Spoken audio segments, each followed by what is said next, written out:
एक immigration agent की एक गलती हजारों लोगों के फ्यूचर को रिस्क में डाल सकती है। और अब एक ऐसा ही केस सामने आया है जहां ऑस्ट्रेलिया में एक इंडियन ओरिजिन माइग्रेशन एजेंट को सीधे 5 साल के लिए बैन कर दिया गया है।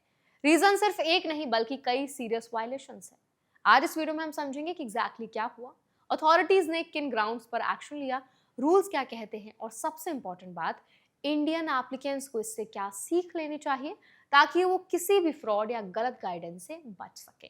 तो चलिए फिर जल्दी से वीडियो को शुरू करते हैं। हाय, मेरा नाम है वर्षा दुबे और आप जो देख रहे हैं एनबीटी टेक एड पर।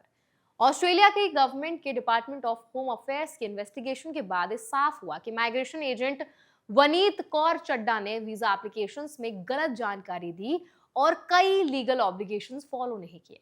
इसी के बाद office of the migration agents registration authority यानी OMARA ने उनका रजिस्ट्रेशन कैंसिल कर दिया और अब वो अगले 5 साल तक दोबारा माइग्रेशन एजेंट के तौर पर रजिस्टर नहीं कर सकते।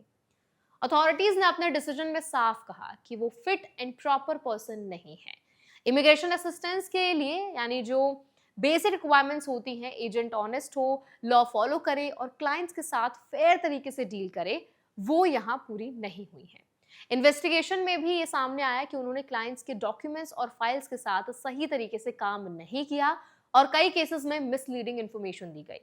रूल्स के हिसाब से हर माइग्रेशन एजेंट को माइग्रेशन एक्ट के तहत काम करना होता है। इसमें क्लियर गाइडेंस होती है कि क्लाइंट के डॉक्यूमेंट्स सही होने चाहिए, कोई फॉल्स स्टेटमेंट नहीं होना चाहिए और हर असिस्टेंस प्रॉपर्ली डिक्लेयर करनी होती है।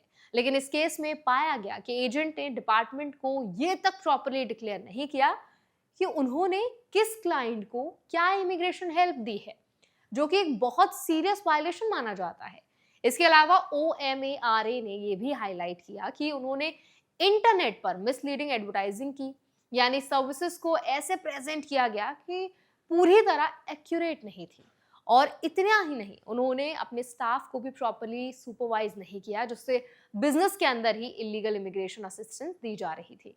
ये सब मिलाकर एक पैटर्न दिखता है कि सिस्टम को फॉलो करने के बजाय शॉर्टकट्स लिए गए। इन्वेस्टिगेशन के दौरान सेक्शन 308 के तहत अथॉरिटीज ने उनसे क्लाइंट फाइल्स और डॉक्यूमेंट्स मांगे थे। उन्होंने कोऑपरेशन का दावा तो किया, लेकिन पूरी इंफॉर्मेशन नहीं दी गई। इनकम्प्लीट रिस्पॉन्स भी वायलेशन माना जाता है, क्योंकि इमिग्रेशन सिस्टम में ट्रांसपेरेंसी बहुत जरूरी होती है।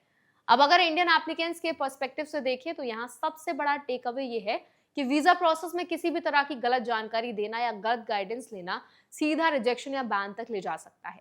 कई लोग सोचते हैं कि एजेंट सब संभाल लेगा, लेकिन रूल साफ कहते हैं कि एप्लीकेंट खुद भी रिस्पॉन्सिबल होता है अपने डॉक्यूमेंट्स और डिटेल्स के लिए।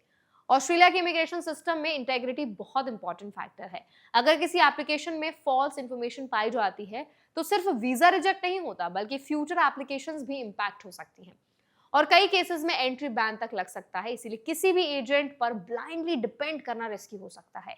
एक और इंपॉर्टेंट बात यह है कि हर रजिस्टर्ड माइग्रेशन एजेंट का एक रजिस्ट्रेशन नंबर होता है, जिसे वेरीफाई किया जा सकता है। एप्लीकेंट्स को हमेशा चेक करना चाहिए कि उनका एजेंट ऑफिशियली रजिस्टर्ड है या नहीं, और अगर कोई एजेंट अनरियलिस्टिक प्रॉमिस कर रहा है, जैसे गारंटीड वीजा या शॉर्टकट, तो वहां एक्स्ट्रा सावधान रहने की जरूरत है। इस केस में भी ये सामने आया कि एजेंट खुद वीडियोस में लोगों को फेक डॉक्यूमेंट से बचने की सलाह दे रही थी, लेकिन इन्वेस्टिगेशन में उल्टा पाया गया कि वही प्रैक्टिसेस फॉलो नहीं हो रही थी। इसका मतलब साफ है कि सिर्फ क्लेम्स पर भरोसा करने के बजाय प्रोसेस और डॉक्यूमेंट्स पर फोकस करना जरूरी है।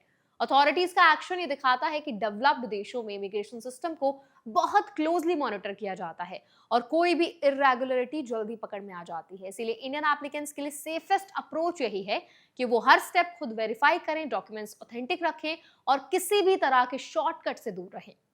तो आई होप आज की वीडियो आपके लिए काफी हेल्पफुल रही होगी। अब इस पूरे वीडियो पर आपका क्या फीडबैक है, आप क्या राय रखते हैं, हमें कमेंट्स में जरूर बताएं। ऐसे और वीडियोस के लिए, अपडेट्स के लिए, इन्फॉर्मेशन के लिए हमारे चैनल एनबीटी टेक एड को भी जरूर सब्सक्राइब करें।